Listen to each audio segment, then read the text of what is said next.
Saludos y bendiciones a todos y cada uno de ustedes. Gracias por darse cita una vez más a su canal, El Texto en su Contexto.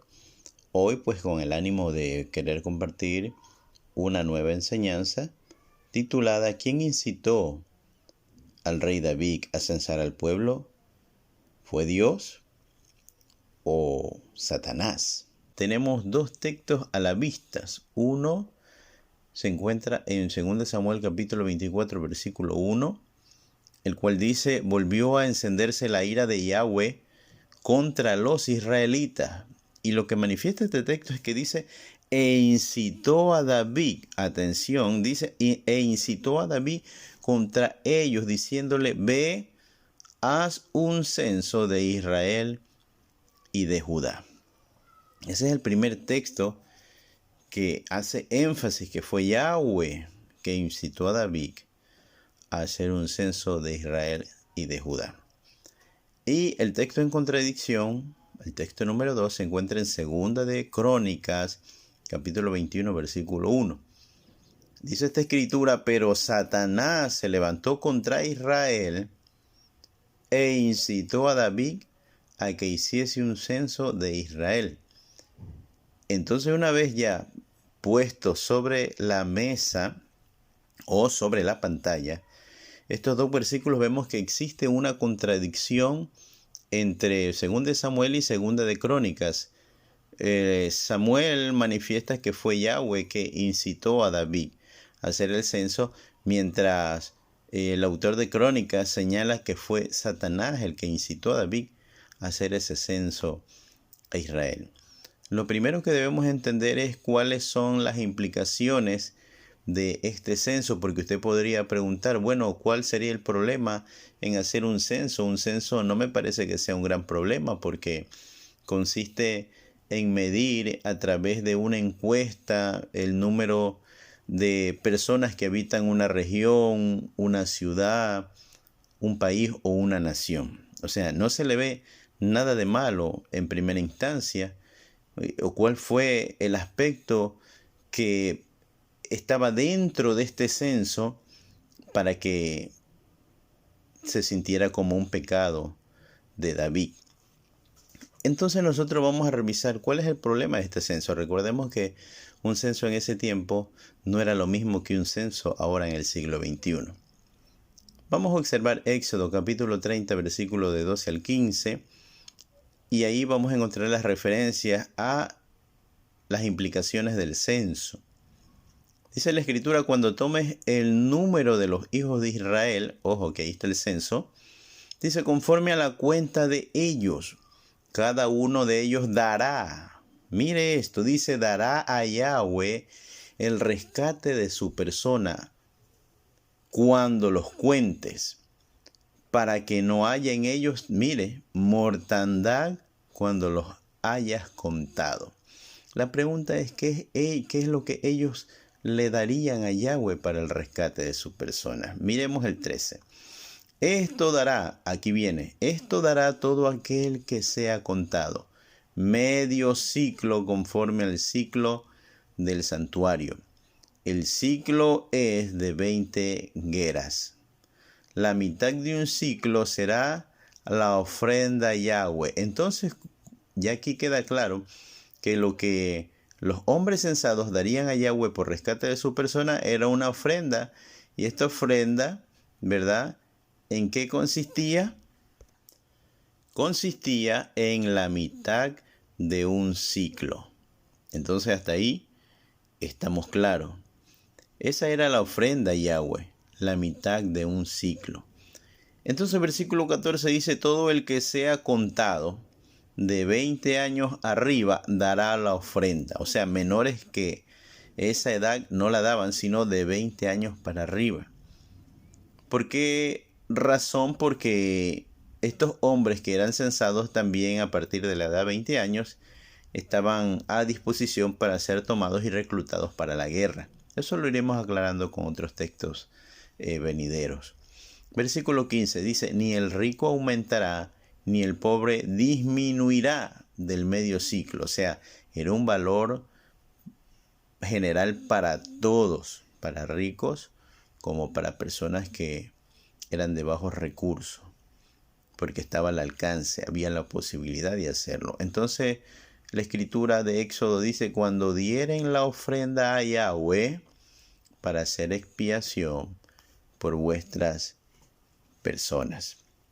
Ahora vamos a leer acerca del censo de Israel en el Sinaí, en Números capítulo 1, versículos del 1 al 3, donde la escritura dice: habló Yahweh a Moisés. Atención, dice que Yahweh le habló a Moisés en el desierto del Sinaí, en el tabernáculo de reunión, en el día primero del mes segundo, en el segundo año de su salida de la tierra de Egipto, diciendo: tomad el censo. Si usted pone atención, este censo es una orden de Yahweh, del Todopoderoso.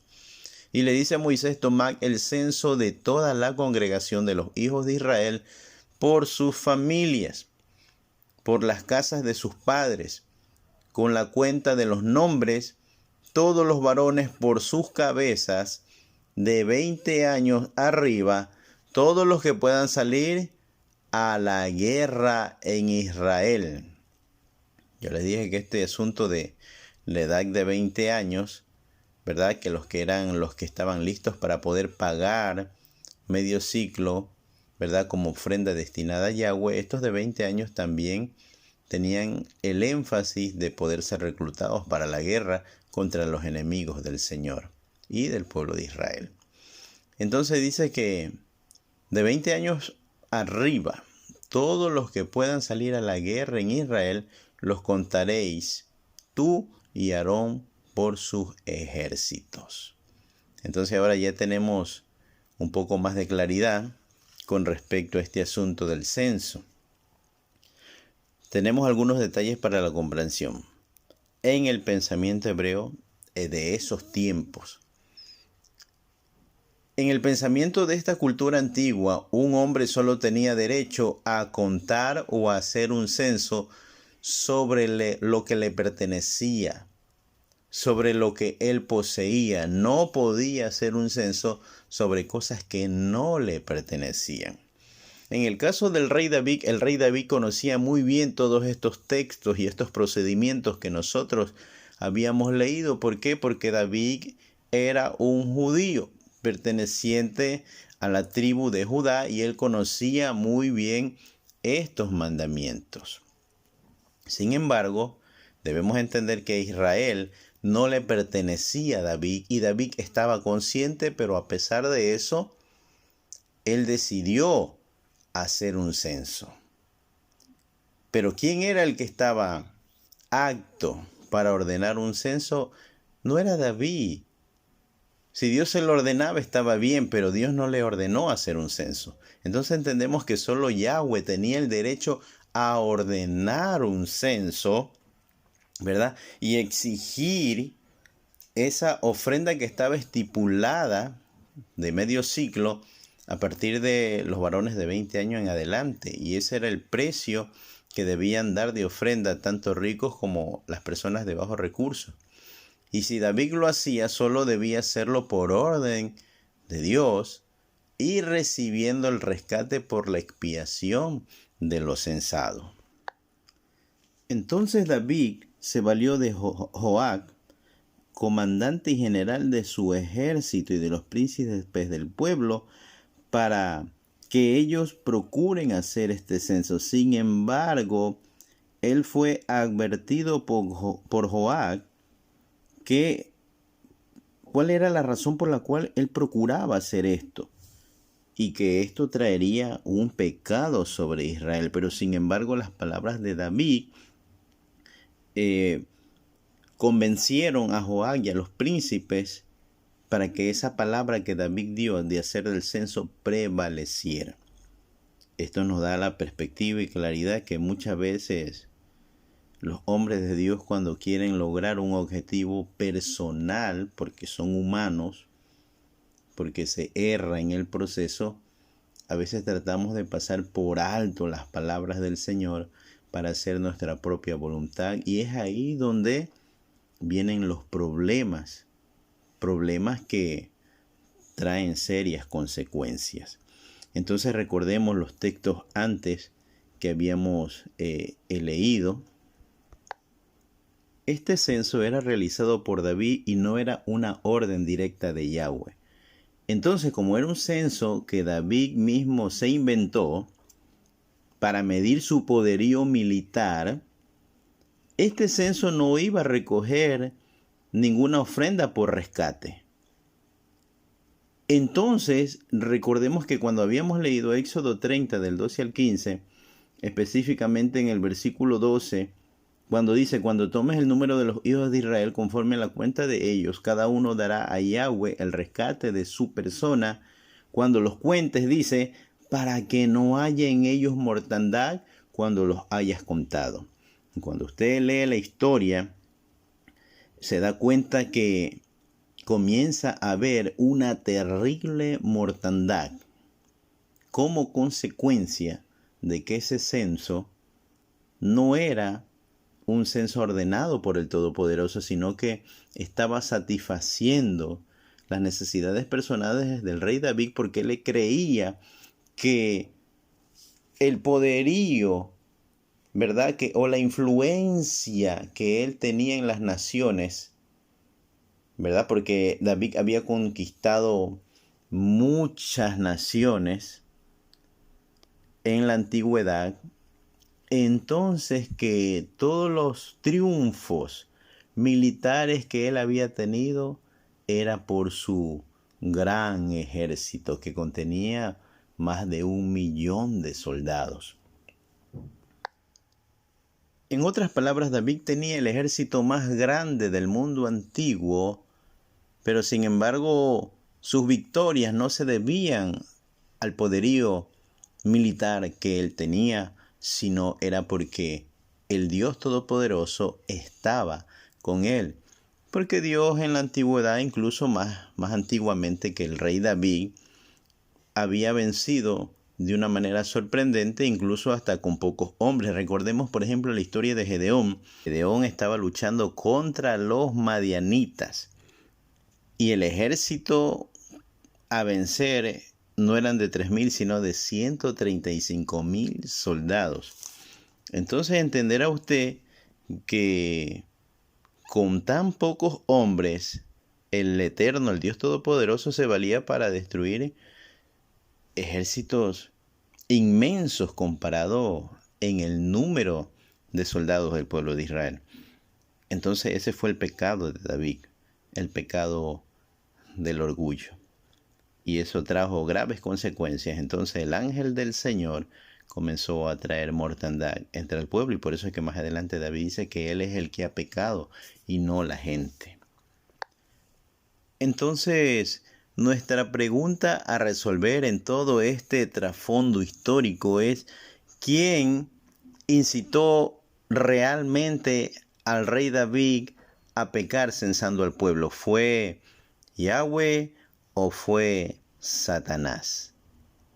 Esa es la pregunta que intentaremos dar solución y respuesta. Debemos entender que es importante siempre ir al contexto, a veces histórico, de los libros en el tiempo, el momento en que fueron escritos, para poder entender un poco al respecto.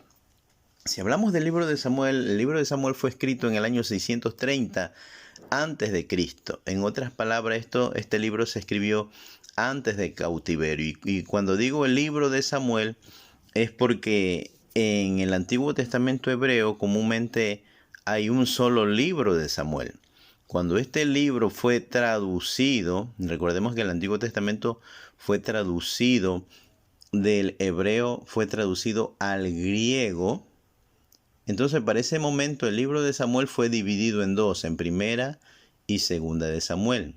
Ya no era un solo libro, sino que este único libro fue dividido en dos, en primera y segunda de Samuel. Lo mismo ocurrió con las crónicas. Fue en la traducción del hebreo al griego cuando de crónicas se hizo dos libros, quedando así primera y segunda de crónicas. Entonces, si ponemos atención al momento histórico en que se escribieron uno y otro libro, vemos que Samuel se escribió en el año 630 a.C., ¿verdad? Esto fue antes del cautiverio judío. Y Crónicas se escribió en el 540 a.C. La diferencia son de 110 años entre un escritor y otro. Recordemos que Crónicas se escribió después del cautiverio. O sea que este libro es post-exílico, es después del exilio. Entonces, observe usted la diferencia entre un escritor y otro. Lo que veremos ahora es por qué difiere el pensamiento de Samuel y del cronista. Un aspecto importante que debemos entender es que Samuel es 100% monoteísta. ¿Qué es el monoteísmo? El monoteísmo es la creencia en un solo Elohim o en un solo Dios. Esta palabra monoteísmo es una palabra compuesta. Mono significa uno y teos Dios. El monoteísmo es la creencia en un solo y único Dios. Entonces, ¿cuál es el aspecto aquí? Que la mentalidad de Samuel no existe un agente o una personificación del mal como lo es Satanás, sino que él cree que el bien y el mal proceden de Yahweh mismo. Recordemos que Deuteronomio 6:4 dice, ¿verdad? La declaración por excelencia de todo judío o de Israel es: oye Israel, Yahweh nuestro Dios, Yahweh uno es. Entonces, ellos no tenían ya para esta época el entendimiento de que había una personificación del mal, y que ya vamos a explicar eso. Por eso cuando tú encuentras en Deuteronomio 28, es el Eterno mismo que dice que Él pone la vida y la muerte delante de ellos. Ellos no están pensando que la muerte viene por Satán. Él dice: yo pongo delante de ustedes la bendición y la maldición. Ellos no están pensando que Satán es el que ejecuta las maldiciones. Ellos están viendo que el Eterno mismo es el que hace todas estas cosas. Imagínense si hablamos del profeta Isaías. Isaías estaba consciente y creía en un monoteísmo estricto. Él dice en sus profecías incluso que la luz y la oscuridad proceden del Señor. Que Él trae el bien como también trae la calamidad. Cuando tú estudias estos libros proféticos, tú te das cuenta de que no hay alusión directa hacia Satanás. Aunque tú puedes decir, bueno, en Isaías capítulo 14, ahí habla sobre Satanás. Es que en realidad ahí no se menciona a Satanás como la personificación del mal como se lo entiende.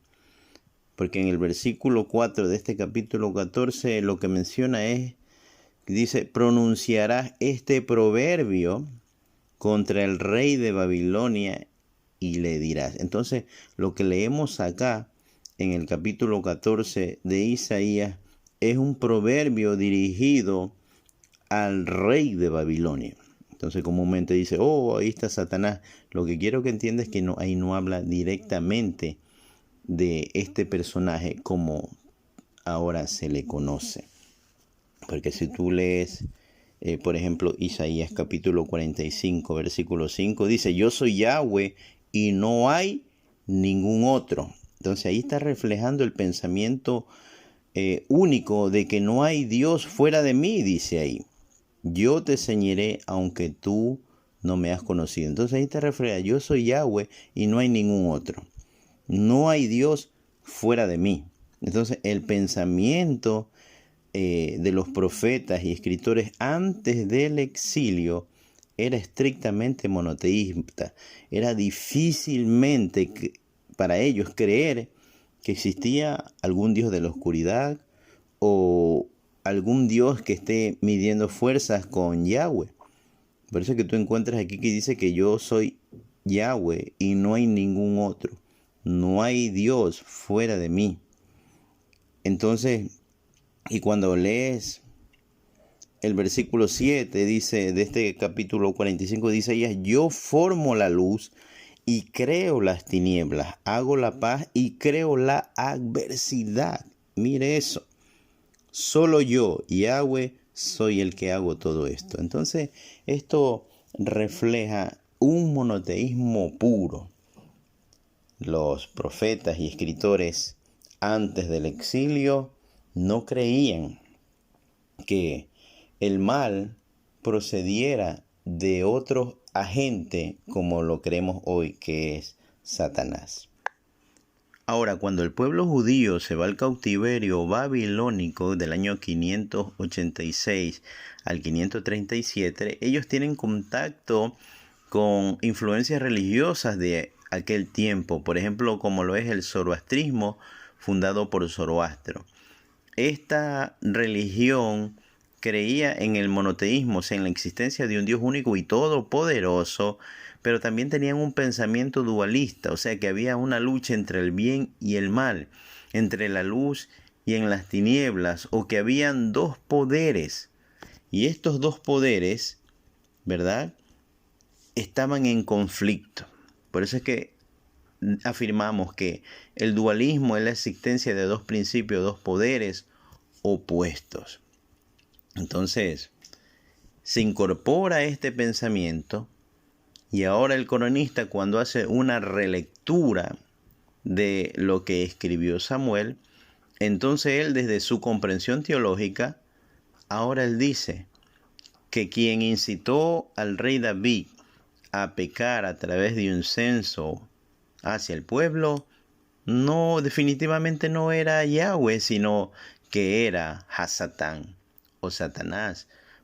Ahora, este nombre de Hasatán o Satanás significa el adversario, quedando por entendido que el adversario del pueblo de Israel o el adversario de todos aquellos que siguen al Eterno es Hasatán. Entonces este pensamiento se incorpora cuando ellos están en el cautiverio babilónico, y cuando regresan ya ese pensamiento forma parte de su comprensión de las cosas espirituales. Por eso es que profetas después del cautiverio, como es Zacarías en el capítulo 2, entonces, o como Job, incorporan ya elementos en sus escritos que nos hablan directamente de Hasatán o Satanás, el cual es el adversario. Entonces esta es la razón por la que Samuel propone que fue Yahweh quien tentó a David, y el cronista propone que no fue Yahweh sino Satanás. Entonces usted preguntará, pero ¿cuáles de los dos tiene la razón? Desde su óptica, desde su pensamiento, en su época, todos dos escribieron partiendo de la particularidad de lo que ellos creían y pensaban. Samuel escribió exactamente tal como creía. Él creía que de Yahweh venía el bien y el mal, que él traía la paz y también la adversidad. O sea, no había otro Dios, no se creía como en un Dios de las tinieblas o un príncipe de este mundo, porque recordemos que Satanás significa adversario. Ahora mismo, por decirlo así, David se convirtió en un Hasatán o en un Satanás o en un prácticamente adversario de Dios al hacer todo lo contrario lo que Dios le pidió. Cuando una persona hace lo contrario o se opone a la voluntad de Dios, se convierte en un adversario. Eso lo haría un Satanás. Creo que usted es inteligente y me está entendiendo el concepto específico, el concepto etimológico. Satanás significa el adversario. Todo aquel que se opone a los planes de Dios es un adversario sin necesidad de ser Satanás mismo. Espero hacerme comprender en el aspecto. Entonces el pensamiento acerca del poder del bien y del mal evolucionó teológicamente en el pueblo de Israel. Para algunos teólogos y académicos y judíos en la actualidad, Satanás simplemente no existe, o es un mito o es una invención de los cristianos.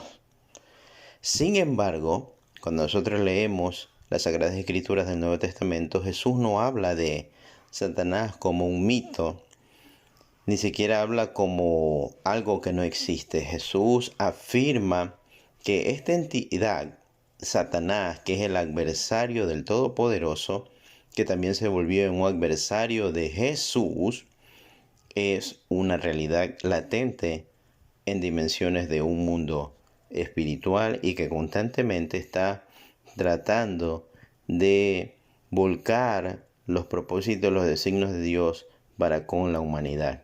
De hecho, en Apocalipsis se le llega incluso hasta llamar el acusador. Esto es en Apocalipsis capítulo 12.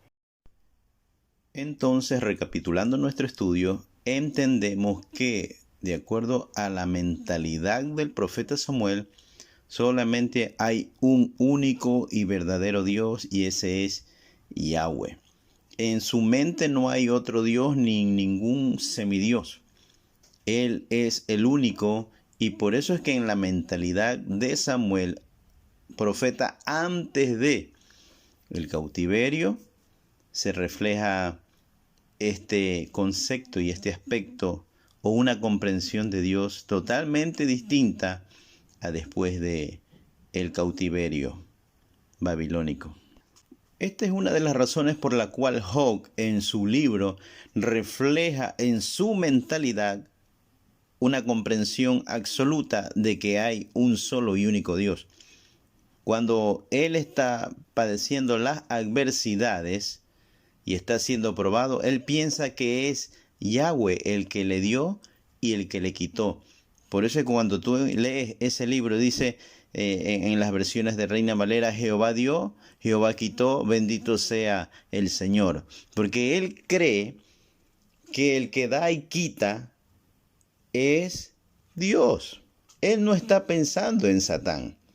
Aunque posteriormente vemos que hay textos incorporados de que Satán definitivamente es el que pide permiso al Eterno para poder probar a Hogg. Pero en la mentalidad de Hogg, nosotros cuando leemos vemos muy claramente que él cree que es el Dios mismo, que es Yahweh, o que es Jehová, como tú le llamas, o Adonai, el Señor, es el que le dio y que ahora le está quitando y él lo está bendiciendo, porque eso refleja la mentalidad monoteísta, la creencia en un solo y único Dios y que no hay otro.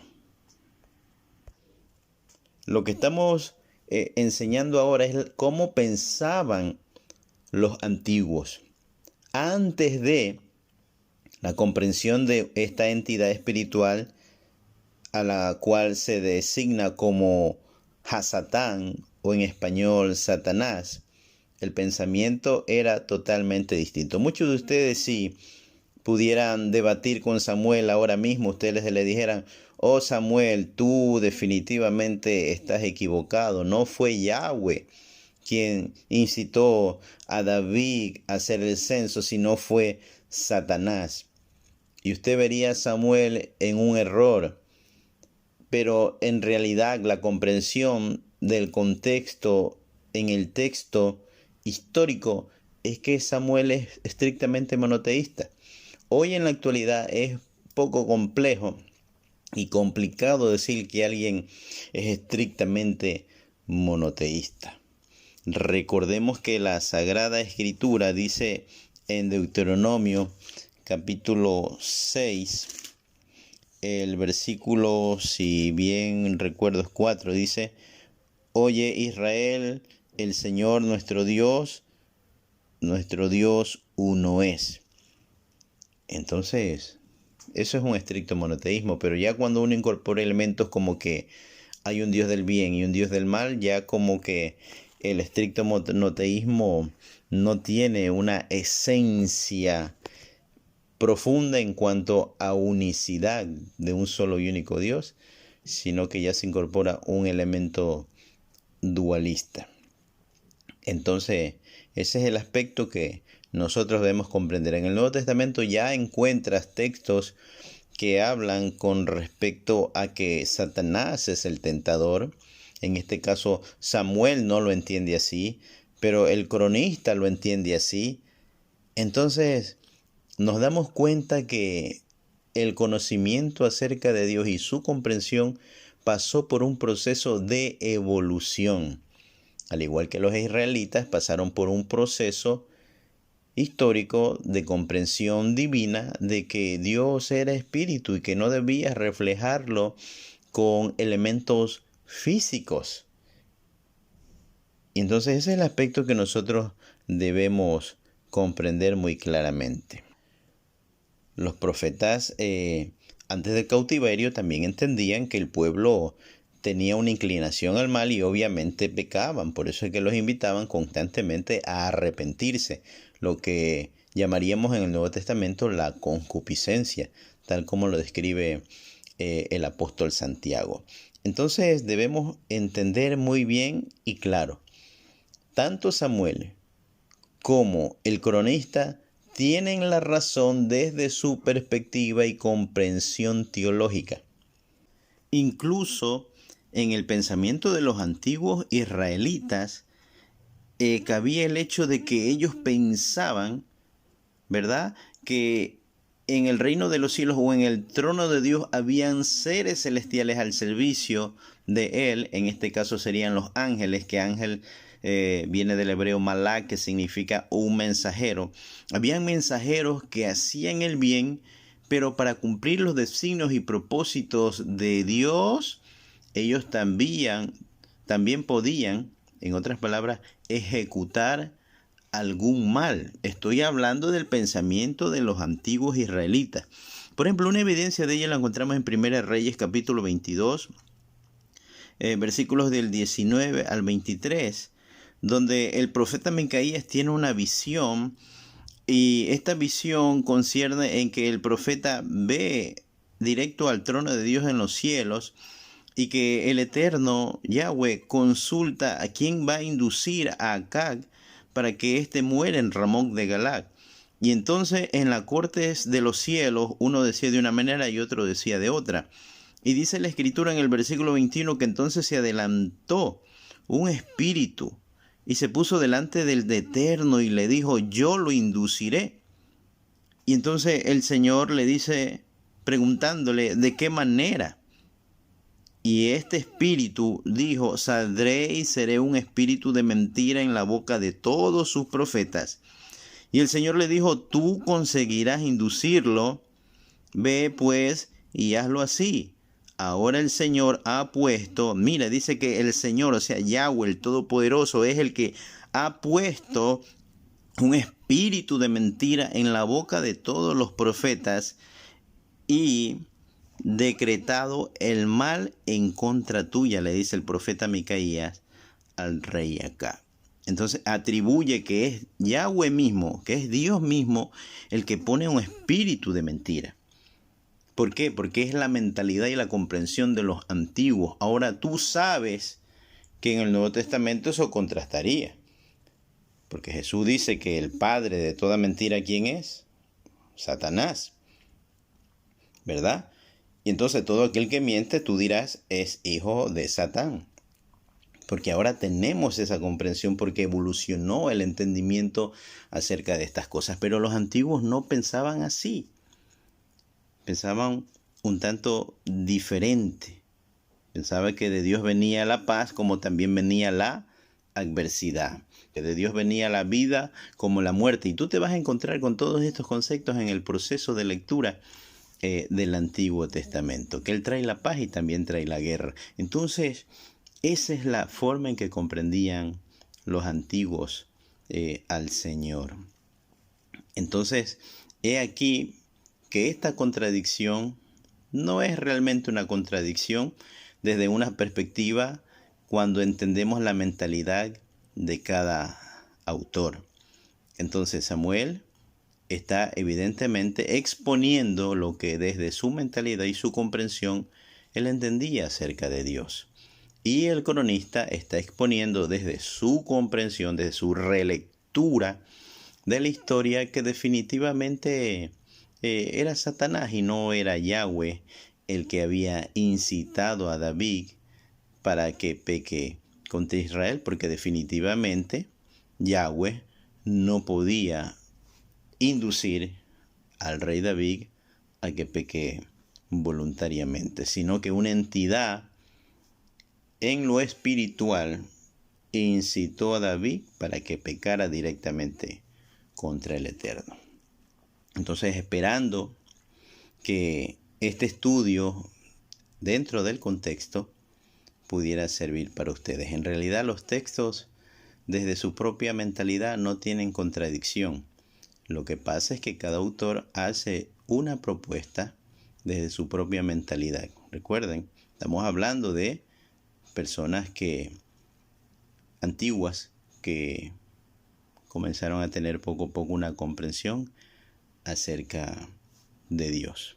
Bueno, la paz del Señor sea con todos ustedes en el nombre de Yeshua el Mesías. Hasta un próximo video. Shalom, shalom.